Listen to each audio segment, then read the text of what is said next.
So I'm going to be doing a series about personal branding that's designed to help you think in a particular way that I think will serve you very well throughout your career and certainly in your job search. Now, this is longer than a job search thing. So I want you to think not just simply now, but for a continuum of time.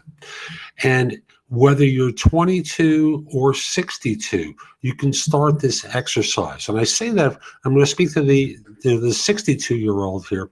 You're going to keep working for a while, right? You're not retiring at 63. If you are, you can turn off this video or turn off the series. It's not going to be necessary. But there's a part that will be. Not today, but there's going to be another one that I think will be helpful to you.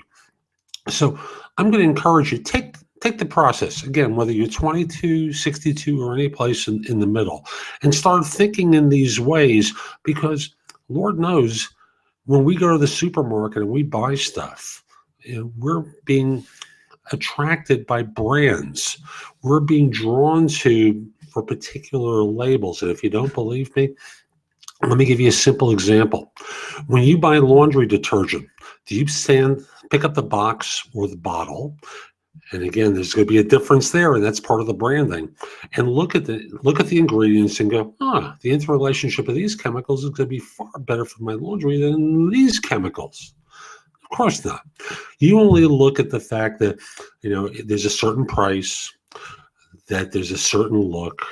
Maybe your wife or husband told you to buy it. You've got a coupon. Something has made you to buy it, not just what's in it. You make the assumption that they're all going to make your laundry clean, right? But you pick a particular one for a particular reason, and that's what the branding is all about. It's designed to draw people in.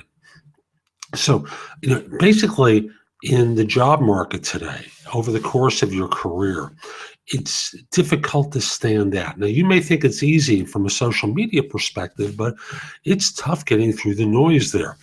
And if you're a student, if you're an early stage worker, your grades aren't enough. Your extracurricular activities aren't enough.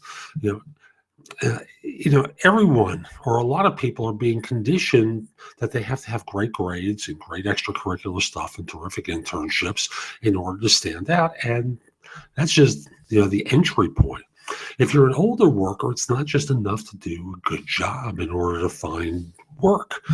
There has to be something that makes you stand out. So branding here is about building a reputation for yourself over the course of time. And I want you to hear that key part, over the course of time. It's not like you can suddenly take out tons of Facebook ads, spend thousands of dollars and have people fall in love with you. You're not going to do that, are you? So when we begin this exercise in branding, I want you to look at what your strengths are. And to do that, I want you to start, I'm referring to notes here as you probably figured out. Think about some of the most successful projects or activities you've been involved with and what made you successful on them. And I want you to jot down some notes about this. You'll see why in a little while. But, what was the most successful situation you were involved with? And what was the most important role that you played? And the most important role that you played and why? So I want you to think in terms of your work. This could be in school. It could be in your career. And start thinking in these ways. When faced with an obstacle, what was your go-to skill or superpower to overcome it? What was the thing that you did or that your thought process invoked that helped you overcome that challenge? And what the strengths are others see in you. So with that information, and again, I want you writing this down. If you need to stop the video to do it, do it. Start writing this down. I also want you to think in terms of playing to your strengths and jotting down what strengths and skills come up over and over again. What skills you enjoy using as often as possible, regardless of the function. Which strengths and skills are going to be most helpful as you begin your career search? What skills you've mastered so far that you would want to use every day? What skills are missing? And when you perform at an optimal level, what feelings do you have? And I want you to really anchor that last one in. When you perform at an optimal level, what feelings do you have? And once you've jotted down some of these things, I want you to start looking for terms that really resonate for you, the things that get you excited.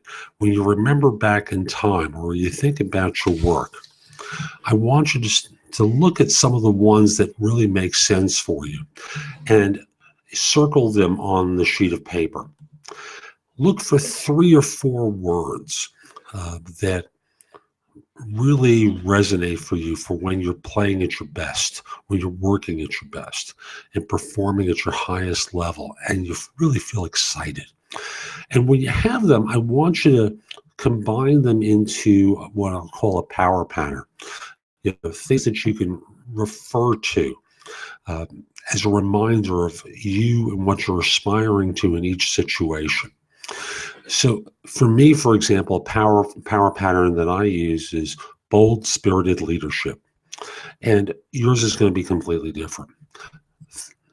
3 words, 4 tops that you can remember to remind you of what you're aspiring toward in every situation. Now, this is where we're beginning our branding journey, and we're going to be back, or I'll be back tomorrow with more for you. Get to work. You got stuff to do here. Have a great day.